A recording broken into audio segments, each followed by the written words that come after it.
Navachaitanya competitions YouTube ఛానల్కి స్వాగతం. ఈ వీడియోలో మనం 6వ తరగతి జనరల్ సైన్స్ 11వ చాప్టర్ అయినటువంటి మన చుట్టూ ఉన్నటువంటి గాలి అనే చాప్టర్లో ముఖ్యమైనటువంటి అంశాలన్నింటినీ కూడా ఒకసారి వివరంగా తెలుసుకునేటువంటి ప్రయత్నం చేద్దాం. సో మన జీవులన్నిటికీ కూడా గాలి అవసరం. గాలిని మనం చూడలేం, కానీ గాలి యొక్క ఉనికిని మనం అనేక రకాలుగా అనుభూతి చెందుతూ ఉంటాము.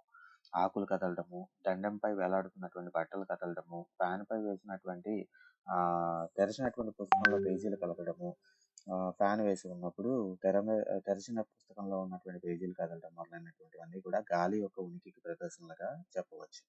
కదిలే గాలి వలన మనం గాలిపటాలను ఎగరవేయగలుగుతూ ఉన్నాము. ఇసుక నుంచి రంపపు పొట్టును వేరు చేసేటువంటి తూర్పారబట్టేటువంటి పద్ధతిలో గాలి ప్రముఖ పాత్ర వహిస్తుంది అని చెప్పి మనం ఆల్రెడీ తెలుసుకోవడం జరిగింది. తుఫాన్ సమయంలో వేగంగా వీచేటువంటి గాలులు చెట్లను వేళ్లతో సహా పెకిలించడము, ఇళ్ల పైకప్పులను ఎగిరిపోయేలా చేయడము మనం చూస్తూ ఉంటాము. కాగితపు ఫ్యాన్ను గాలికి ఎదురుగా ఉంచినప్పుడు అది వేగంగా తిరుగుతూ ఉంటుంది. ఇలా వేగంగా తిరగడానికి కారణం కూడా కదిలే గాలి అని చెప్పవచ్చు. గాలి వీచే దిశను తెలిపేటువంటి యంత్రము గాలి ఏ దిశలో వీస్తుందో తెలియజేస్తూ ఉంటుంది. ఒక తెరచి ఉంచినటువంటి ఖాళీ సీసాలో గాలి ఉన్నది అని చెప్పవచ్చు. సీసాను తలకిందులుగా తిప్పి నీటిలో ఉన్న బకెట్లో ముంచడానికి ప్రయత్నించినప్పుడు అందులోని గాలి బుడగల రూపంలో బయటకు వస్తుంది. సీసాను తలకిందులుగా చేసి క్షితిజ లంబంగా ముంచినప్పుడు అందులోని గాలి బయటకు పోవడానికి అవకాశం లేక నీరు కూడా లోపలికి వెళ్ళదు. ముంచే సమయంలో కొద్దిగా పక్కకు ఉంచినట్లయితే అప్పుడు గాలి బయటకు పోతూ నీరు ఆ స్థలాన్ని ఆక్రమిస్తుంది. ఈ ప్రయోగాన్ని బట్టి గాలి స్థలాన్ని ఆక్రమిస్తుంది అని నిర్ధారణకు రావచ్చు. మన భూమి పలుచని గాలిపొరతో చుట్టబడి ఉంది. ఈ గాలిపొర భూమి నుంచి కొన్ని కిలోమీటర్ల వరకు విస్తరించి ఉన్నది. దీనినే వాతావరణము అని పిలుస్తాము. వాతావరణంలో మనము పైకి వెళ్లే కొద్దీ గాలి పలచబడుతుంది. పర్వతారోహకులైనటువంటి కొంతమంది వ్యక్తులు ఎత్తైన పర్వత ప్రాంతాలలో తగినంత ఆక్సిజన్ లభించదు కనుక పర్వతాలను ఎక్కే సమయంలో వారు తమతో పాటు ఆక్సిజన్ సిలిండర్లను తీసుకువెళ్ళడం జరుగుతుంది. గాలి యొక్క సంఘటనలు 18వ శతాబ్దం వరకు గాలిని ఒక పదార్థంగా భావించేవారు. ఆ తర్వాత జరిగినటువంటి పరిశోధనలు గాలి ఒక పదార్థం కాదని, అది అనేక వాయువుల మిశ్రమము అని తెలియజేశాయి. గాలి నీటి ఆవిరిని కలిగి ఉంటుంది. కూల్ డ్రింక్ సీసా వంటి చల్లని ఉపరితలాన్ని గాలి తాకినప్పుడు అది ఘనీభవించడం వలన చల్లటి ఉపరితలంపై నీటి బిందువులు ఏర్పడడాన్ని మనం గమనిస్తూ ఉంటాము. ప్రకృతిలో గాలిలో నీటి బిందువులు ఉండడము జలచక్రానికి చాలా ముఖ్యమైనటువంటి ప్రక్రియ. 2 కొవ్వొత్తులను వెలిగించి ఒకదాన్ని తలకిందులుగా చేసిన గాజు గ్లాసుతో మూసివేయాలి. గాజు గ్లాసుతో మూసినటువంటి కొవ్వొత్తి కొద్ది సమయం పాటు వెలిగి ఆ తర్వాత ఆరిపోవడాన్ని మనం గమనిస్తాము.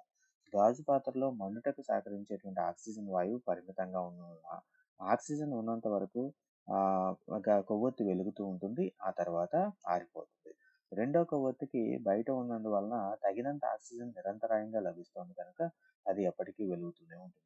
ఈ ప్రయోగాన్ని బట్టి గాలిలో మండడానికి సహకరించేటువంటి ఆక్సిజన్ వాయువు ఉంది అని చెప్పవచ్చు. గాజు సీసాలో కొవ్వొత్తి ఆరిపోయిన తర్వాత కూడా మిగిలినటువంటి గాలిలో మండడానికి సహాయపడని నైట్రోజన్ వాయువు ఉంటుంది. గాలిలో అధిక పరిమాణంలో ఉన్న మండడానికి సహకరించని ఈ వాయువునే నైట్రోజన్గా పిలుస్తూ ఉంటారు. మూసి ఉన్న గదిలో ఏదైనా పదార్థం మండుతూ ఉంటే వచ్చే పొగ వలన మనకి ఊపిరి ఆడినట్లుగా అనిపిస్తూ ఉంటుంది. దీనికి కారణం మంట వల్ల వెలువడి గదిలో ఎక్కువగా పేరుకుపోయినటువంటి కార్బన్ డైఆక్సైడ్ వాయువు. మన చుట్టూ ఉన్నటువంటి గాలిలో స్వల్పంగా ఉండేటువంటి కార్బన్ డైఆక్సైడ్ వాయువును మొక్కలు తృణజన్య సంయోగ ప్రక్రియలో ఉపయోగించుకుంటూ ఉంటాయి. అలాగే మొక్కలు మరియు జంతువులు శ్వాసక్రియను జరుపుకుని కార్బన్ డైఆక్సైడ్ వాయువుని విడుదల చేస్తాయి. మొక్కలు మరియు జంతువులు పదార్థాలు మండడం ద్వారా కార్బన్ డైఆక్సైడ్ మరియు ఇతర వాయువులు విడుదలవుతాయి.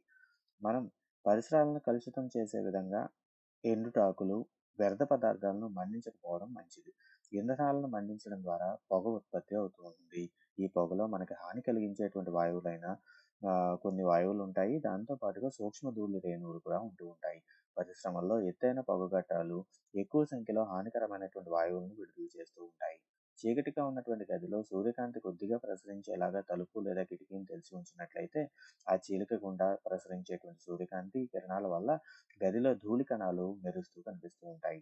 శీతాకాలంలో చెట్ల ఆకుల సందుల గుండా వచ్చేటువంటి కాంతి కిరణాల వల్ల కూడా ధూళి కణాలు నృత్యం చేస్తున్నట్లుగా కదులుతూ కనిపిస్తూ ఉంటాయి. గాలిలో ధూళి కణాల ఉనికి ఎప్పటికప్పుడు ప్రదేశాన్ని బట్టి మారుతూ ఉంటుంది.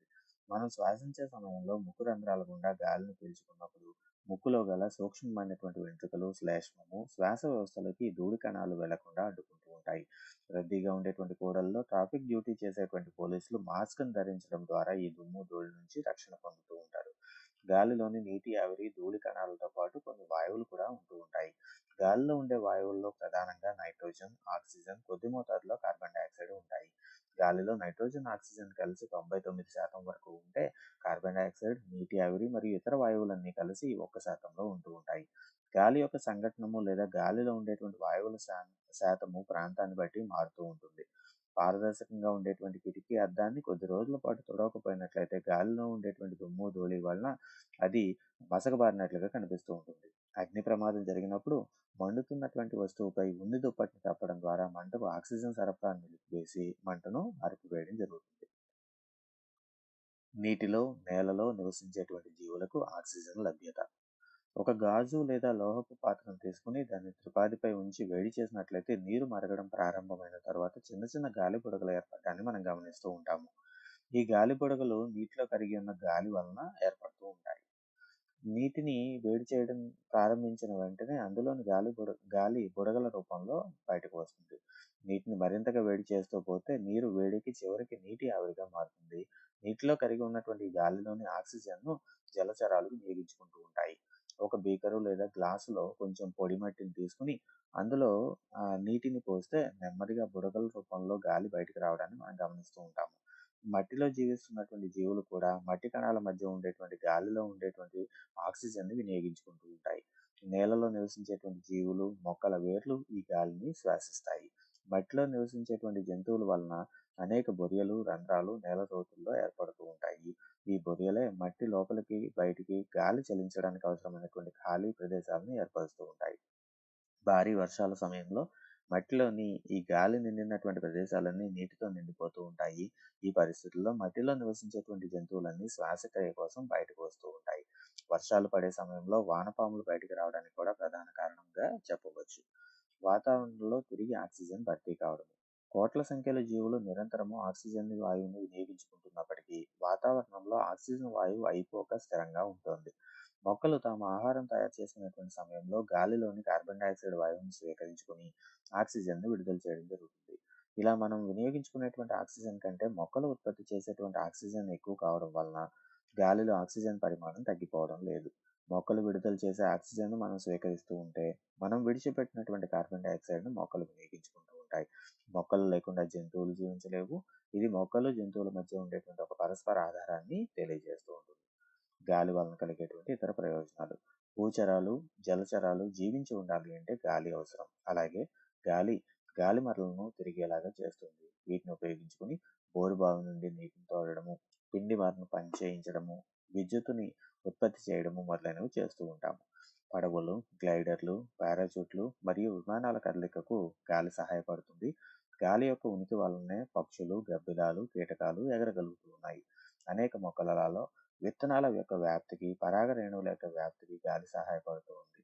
జలచక్రంలో కూడా గాలి ప్రముఖమైనటువంటి పాత్ర వహిస్తూ ఉంది. సో నవచైతన్య కాంపిటీషన్ నిత్యం కరెంట్ అఫైర్స్ ఆన్లైన్ టెస్ట్‌ని ఉచితంగా అందిస్తుంది. ఒకవేళ మీరు కనుక దాన్ని గురించినటువంటి వివరాలతో పాటుగా ఆ కరెంట్ అఫైర్స్ యొక్క లింక్‌ని ప్రతిరోజు పొందాలి అనుకున్నట్లయితే ఎన్‌సీ డైలీ 15 అని 9640717460 అనేటువంటి నెంబర్‌కి వాట్సాప్ సందేశం పంపిస్తే సరిపోతుంది. Thank you.